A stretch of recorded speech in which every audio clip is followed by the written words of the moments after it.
If your relationship feels like it's hanging by a thread, if the word divorce has already entered your conversations, if you feel emotionally exhausted, unheard, and disconnected, pause. Because most relationships don't end due to lack of love. They end due to ego, resentment, and emotional immaturity. Before you sign papers, before you walk away, you need to understand this. Not every relationship should be saved, but if yours can be, here's exactly how. Most people enter a conflict thinking the problem lies entirely with their partner. We convince ourselves that if only they would change, if only they would listen, if only they would understand, everything would be fine. But the truth is, the first step in saving any relationship is never about pointing fingers. It's about looking inward.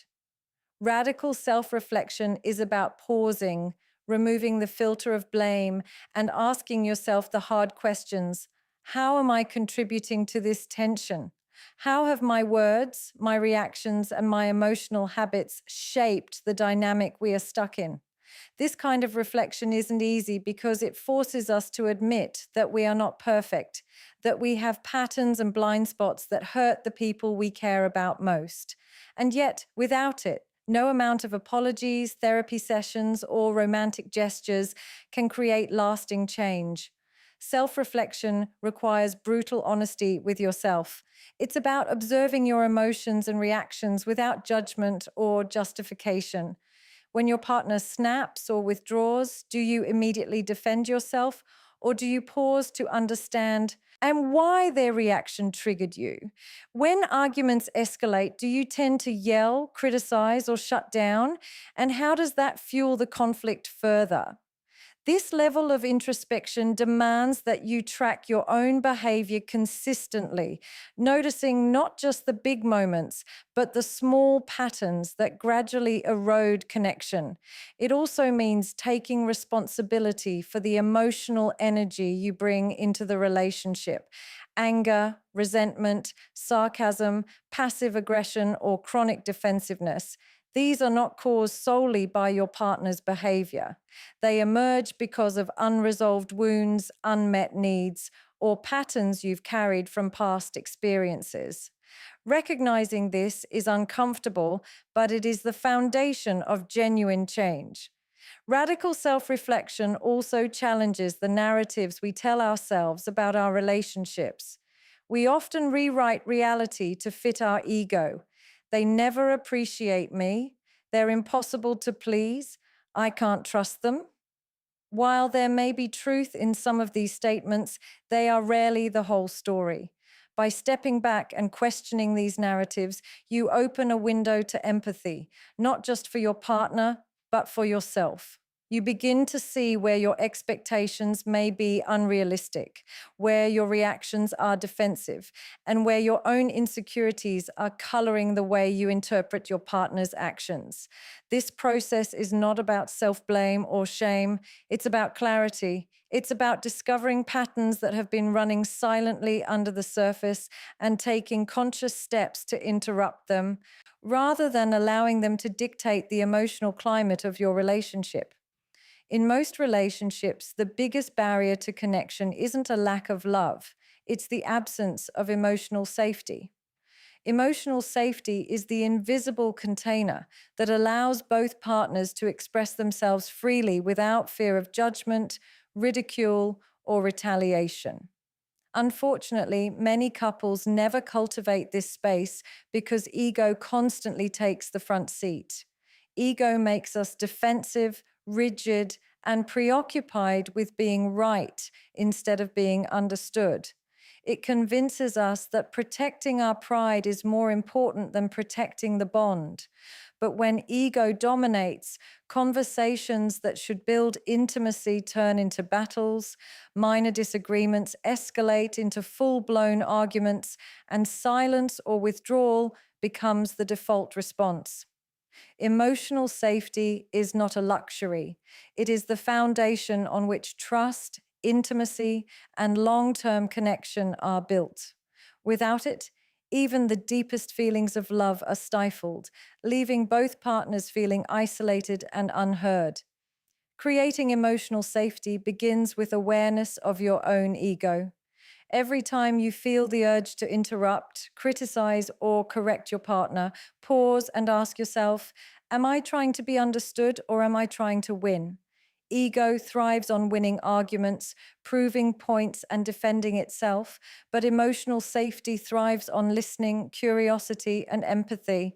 Choosing safety over ego requires humility, the willingness to admit when you don't have all the answers, the courage to apologize without excuses, and the patience to sit with discomfort without reacting defensively. It's not about giving in or being weak. It's about prioritizing the relationship over your need to feel superior, validated, or right. This shift changes the energy of the entire relationship. Conversations become spaces for connection rather than confrontation. Disagreements become opportunities for understanding rather than arenas for domination, and conflicts lose their destructive edge. Another critical aspect of emotional safety is consistent validation. Validation does not mean agreeing with everything your partner says or bending to their will. It means acknowledging their experience as real and important. Phrases like, I understand why you feel that way, or I see this matters to you can diffuse tension instantly, even in the middle of disagreement. When partners feel that their emotions are respected, they are more likely to open up, share vulnerabilities, and engage in honest dialogue. Emotional safety is also reflected in the absence of silent treatment, sarcasm, blame, or ridicule, behaviors that shatter trust and reinforce fear. It is a conscious commitment to protect your partner's emotional space, even when you feel frustrated, angry, or misunderstood. Choosing emotional safety over ego transforms the way conflicts are approached. It fosters resilience, patience, and intimacy, creating a foundation that can withstand challenges that would otherwise threaten the relationship.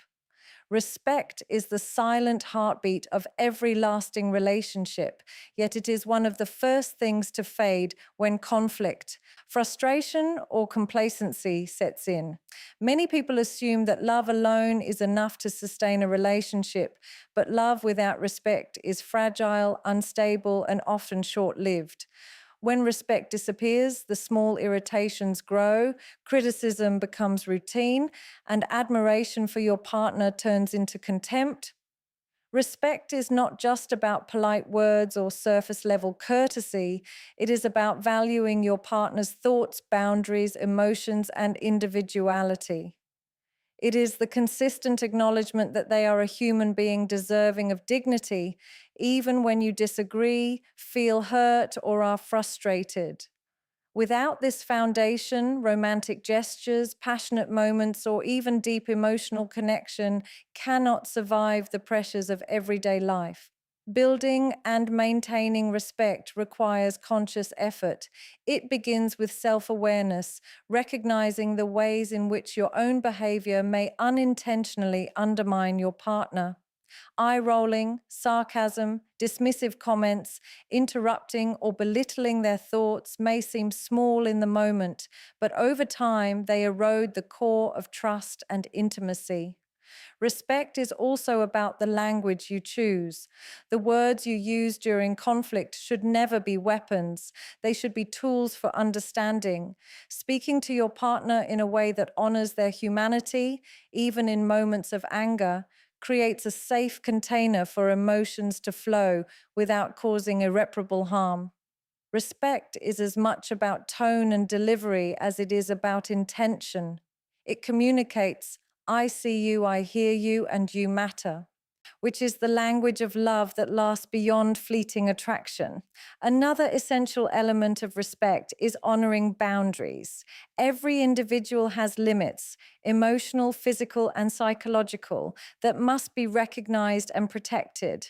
When a partner feels that their boundaries are routinely violated or ignored, resentment builds quietly but powerfully. Respecting these boundaries is not optional. It is non-negotiable if you want to sustain intimacy. It is about valuing the autonomy of the person you love, even when it challenges your desires, expectations, or comfort. Respect also extends to how you speak about your partner in private and in public. How you talk about them when they are not around reveals the true state of your admiration, loyalty, and regard for their worth. When respect is prioritized, it transforms the energy of a relationship. Disagreements become constructive rather than destructive. Intimacy deepens because both partners feel seen and valued. Appreciation becomes habitual rather than performative, and love itself is nourished by the daily acts of acknowledgement, honor, and validation. Communication is the lifeline of any relationship, yet it is also the area where most couples struggle the most.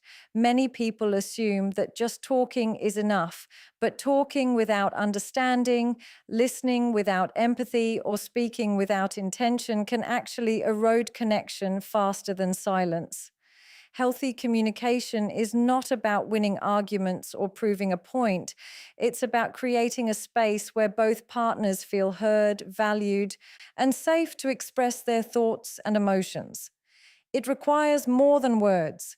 It requires emotional awareness, patience, and the willingness to engage without defensiveness. Every interaction, no matter how small, contributes to the overall climate of your relationship. The patterns you establish in everyday conversations either build intimacy or quietly chip away at it, leaving misunderstandings, resentment, and distance in their wake. One of the most destructive patterns in communication is criticism disguised as concern. Saying, "You never do this," or "You always act like that," immediately triggers defensiveness and shuts down meaningful dialogue. Healthy communication shifts the focus from blame to clarity.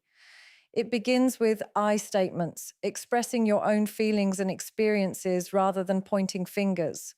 For example, saying, "I feel hurt" when plans change without notice, invites understanding and collaboration, whereas "You always ignore my needs" invites conflict and defensiveness. Tone, timing, and context matter as much as the words themselves. Speaking calmly, choosing the right moment for serious discussions, and ensuring that both partners are emotionally present creates the conditions for productive exchanges. Active listening is another cornerstone of healthy communication. Listening is not just waiting for your turn to speak. It is absorbing the meaning, feelings, and intent behind your partner's words, reflecting back what you hear, asking clarifying questions, and acknowledging emotions. It sounds like you're frustrated because validates your partner and demonstrates that you are fully engaged. When partners feel truly heard, defenses drop and honesty becomes easier. Silence or withdrawal, on the other hand, signals disinterest or avoidance, which erodes trust and intimacy over time. Equally important is the ability to navigate conflict constructively. Arguments are inevitable, but repeated patterns of yelling, interrupting, stonewalling, or shutting down create cycles of pain. Healthy communication embraces vulnerability over ego, curiosity over judgment, and solutions over blame. It requires both partners to participate actively, to check assumptions, and to stay committed to the underlying goal, understanding each other and preserving the bond. Trust is fragile, and once it is broken, the pathway to restoring it can feel overwhelming. Many people mistakenly believe that trust can be repaired with promises, apologies, or emotional speeches alone. But trust is not a feeling, it is a product of consistent, reliable actions over time. When someone has been hurt, lied to, or let down repeatedly, words can feel empty, even when delivered with sincerity. What rebuilds trust is repetition, showing up, following through, and proving again and again that your partner can rely on you. Every small action, Keeping your word, being punctual, responding thoughtfully, or honoring commitments acts like a brick in the foundation of renewed trust.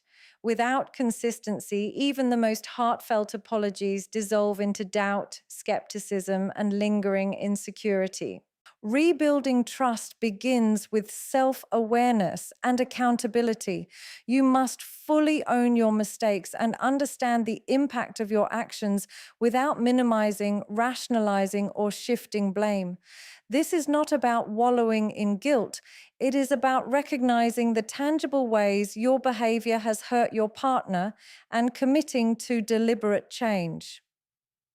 Trust cannot survive if one partner continues to operate in the same patterns that caused the rupture. It requires disciplined behavior and conscious choices to act differently, even when it is inconvenient, uncomfortable, or emotionally taxing. The key is not perfection, it is predictability. When your partner observes a pattern of consistent, reliable behavior, slowly but surely their fear of betrayal begins to fade. Transparency is another essential element of rebuilding trust. Hiding information, avoiding difficult conversations, or being vague about intentions only reinforces suspicion and doubt. Being open about your actions, plans, and feelings creates clarity and reduces anxiety. It signals to your partner that you are willing to remove walls and barriers, even when vulnerability feels risky. Over time, this openness demonstrates that your commitment is not just verbal, but lived in every interaction, decision, and habit. Patience is also critical. Trust is not restored in a single gesture or a few weeks of effort. It develops gradually as the injured partner witnesses repeated proof that your actions align with your promises. Impatience, defensiveness, or frustration during this process can undermine progress. By embracing the slow, steady work of reliability, you cultivate security and reassurance in the relationship. Actions, no matter how small, accumulate, and with enough consistency, fear and doubt are replaced by confidence, connection, and a renewed sense of safety. Many couples stay together out of habit, fear, or comfort, believing that maintaining the relationship is enough to make it last. But staying together without growth is like keeping a plant in a dark corner. It survives, but it never thrives. Relationships, like individuals, require evolution. They require conscious effort to change old patterns, challenge destructive habits, and foster deeper understanding. Commitment to growth is a mindset that says, I will invest in becoming a better partner, not just a partner who stays. It is about recognizing that love is not static, and the connection you have today cannot sustain itself tomorrow unless both partners are actively evolving emotionally, mentally, and spiritually. Growth is the fuel that transforms survival into thriving, complacency into connection, and routine into intimacy. True growth begins with self-awareness. It is about examining the ways you react in conflict, the assumptions you carry, and the habits that may hurt your partner or the relationship. It is also about understanding the unique needs and vulnerabilities of your partner, even when they are inconvenient, uncomfortable, or different from your own. Growth requires courage, the courage to confront your own flaws, the courage to apologize sincerely, the courage to face uncomfortable truths, and the courage to embrace change, even when it disrupts your sense of security. It is not enough to expect your partner to grow or adapt. You must lead by example. By choosing growth over stagnation, you create a ripple effect that encourages your partner to evolve alongside you, fostering mutual development and resilience. Another critical aspect of growth in a relationship is embracing continuous learning. This means seeking tools, resources, and experiences that strengthen your bond. Books on emotional intelligence, therapy sessions, or even honest conversations about unmet needs. It means replacing habitual defensiveness with curiosity, replacing blame with understanding, and replacing passive tolerance with active engagement. Growth transforms challenges into opportunities rather than threats. Every disagreement, every hurt, and every disappointment becomes a chance to learn more about yourself, your partner, and the dynamics that shape your relationship. Commitment to growth also requires letting go of ego driven goals and short term satisfaction. It is not about winning arguments, controlling outcomes, or proving who is right. It is about building a foundation that can weather storms, adapt to change, and deepen over time. This type of commitment prioritizes evolution over comfort, understanding over judgment, and long term connection over temporary relief. It demands persistence, patience, and intentional action, recognizing that relationships are living entities that flourish only when both people are willing to grow alongside them. Saving a relationship is never about quick fixes or temporary gestures. It is about deep, intentional work, work that begins with you and radiates outward. Radical self reflection teaches you to take responsibility for your own patterns instead of blaming your partner. Emotional safety reminds you that connection thrives when ego steps aside, and respect ensures that love is nourished, not depleted. Healthy communication creates the bridge between hearts, while rebuilding trust through consistency proves that actions speak louder than words. And above all, commitment to growth transforms a relationship from mere survival into a bond that evolves, strengthens, and deepens over time. Relationships are living, breathing partnerships that require courage, patience, and persistence. They demand vulnerability, honesty, and the willingness to face uncomfortable truths. There will be moments of doubt, frustration, and pain, but when both partners choose to prioritize understanding over ego, empathy over judgment, and growth over stagnation, even the most fragile connection can be restored. Love alone is not enough to sustain a relationship, but combined with respect, safety, communication, trust, and growth, it becomes a force that can overcome the challenges that once felt insurmountable. The choice is not just to stay together, it is to evolve together, to build a partnership where both hearts feel seen, valued, and understood. And when that happens, divorce stops being the only option.